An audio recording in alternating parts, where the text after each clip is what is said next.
Hi everyone, this is a remote viewing 5-year forecast for a new cryptocurrency that we are calling SECO 11, and as usual, is curly and expensive. We have done a great many studies on new cryptocurrencies that we hoped would survive and thrive into the future, and in general, we have found that most of them do not do well in terms of long-run adoption. SECO stands for Contemporary Investigations of Cryptocurrency Opportunities.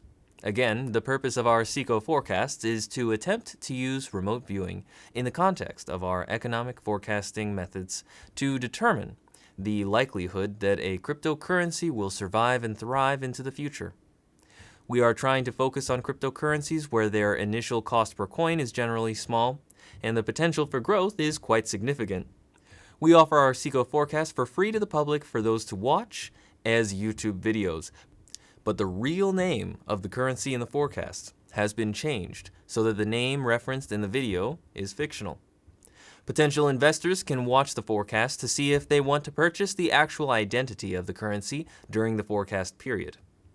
While we have begun our SECO forecast by publishing results for coins which we obtain positive results, we now intend to publish a wider range of forecasts. We have moved to something that is more like a subscription-based model, where those people who purchase one of our SECO forecast identities also get the identities of all other SECO forecasts that are available and current through the end of the year 2021.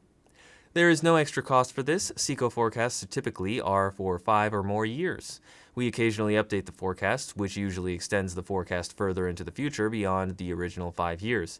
Expanding our forecasts beyond those coins where we obtained positive results allows us to share our results that are not good as well, which theoretically allows people to dump currencies from their portfolios that look like they will not likely survive. But again, in our research, some currencies did come back with strong positive results, and SECO 11 is one of those currencies for which we have obtained positive results. For those SECO studies, we normally probe for adoption, and that is whether a significant number of people and institutions start using the currency. In theory, if that is the currency that survives, and people use that currency, then it would make a good investment. So, let me outline what we did with the study for SECO 11. This experimental design has 2 parts to the target, which is what the viewers are supposed to perceive. The first is known now, and that is the base surface that has a unique topographical element. The second part of the target is made up of additional elements that are added onto the original base target after the end of the forecast period using CGI software. We have a video on our website on the Farsight forecasting method that was used for this study, and that video describes how all of this works. All of our viewers described the currently verifiable elements of the base surface for the target for SECO 11 very well, which in this case is an image of the Kolsai Lake in Kazakhstan. Moreover, all of the viewers had similar corresponding numbers of elements added to the base surface, and those results tell us how the currency will perform over the forecast period according to the rules of our experimental design. In our studies, there are a possibility of up to 11 elements that can be placed in the target using CGI software 5 years into the future, and our remote viewers are describing what the target looks like in 5 years after it is assembled using that CGI software. The rules of how the elements are employed in the target's creation process exist now, and those rules are tied to how the currency performs during the forecast period. So when our viewers described what the target looks like in the future, we know how the currency will perform. For SECO 11, our 4 viewers described the future target as having 4, 2, 4, and 4 additional elements out of the possible 11. There are added to the base target. Normally, targets which have 3 or 4 additional elements are good indicators of significant growth. We also utilize an aggregated temperature probe analysis for this SECO. Temperature probe analysis is normally used to obtain direction indicators for specific timelines such as week to week, or month to month, or even year to year. The aggregation method helps us average the timeline measurements so that we have one measure for the entire forecast period, rather than many measures for week to week or year to year or so on. This tends to increase the accuracy for the temperature probe analysis, and it also allows us to attain independent measures for the aggregate SECO change. We can then compare this with the measure obtained using complexity analysis. For SECO 11, the aggregated temperature probe analysis helps us interpret the complexity analysis. More specifically, there are 24 measures for temperature that were mapped to changes in adoption in this currency. Of the 24 measures for temperature, 21 are positive and 11 are negative. If you weigh these measures by the actual perceived temperatures, then the numbers are 43 positive and 19 negative. Thus, the aggregated temperature probe analysis corresponds well enough with that of the complexity analysis to indicate that this SECO does find a significant user base and a rise in adoption over the next 5 years. Now, for a numerical comparison with respect to our other SECO projects. If we average the number of elements perceived by each viewer and divide that by the total possible elements for the target, we get a proportion of that total possible elements that a viewer perceives. Then we can average that proportion across all viewers and get an overall index of that currency, and that ranges from 0 to 1. An index of 1 would mean that the viewers perceived every possible element that could have been used in that forecast.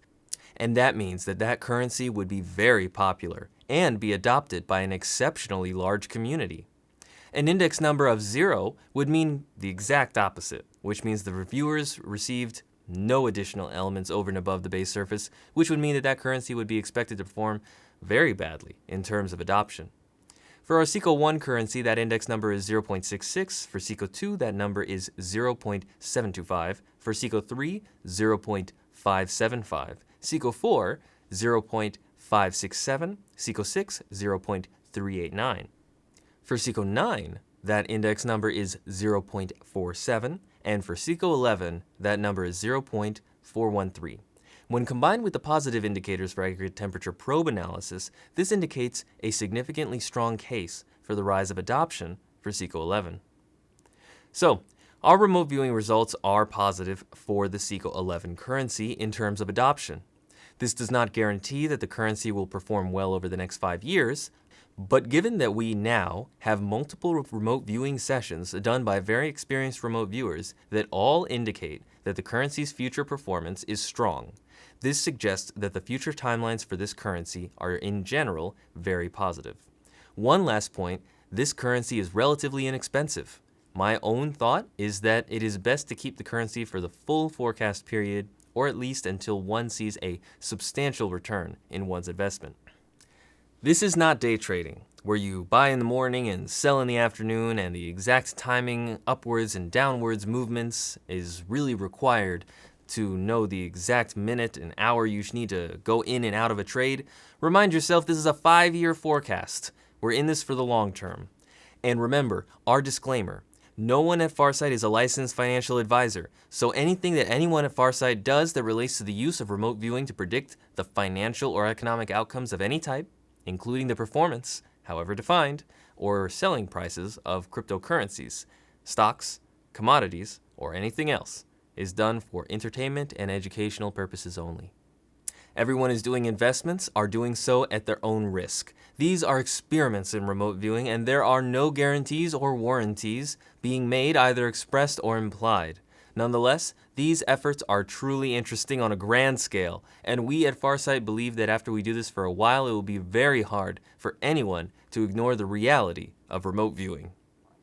As we have said in the past, may you follow your own intuitions, make wise investment decisions, and become rich. Thank you for supporting our efforts here at Farsight. Together we will change the world for the better. I am Aziz Brown from Farsight.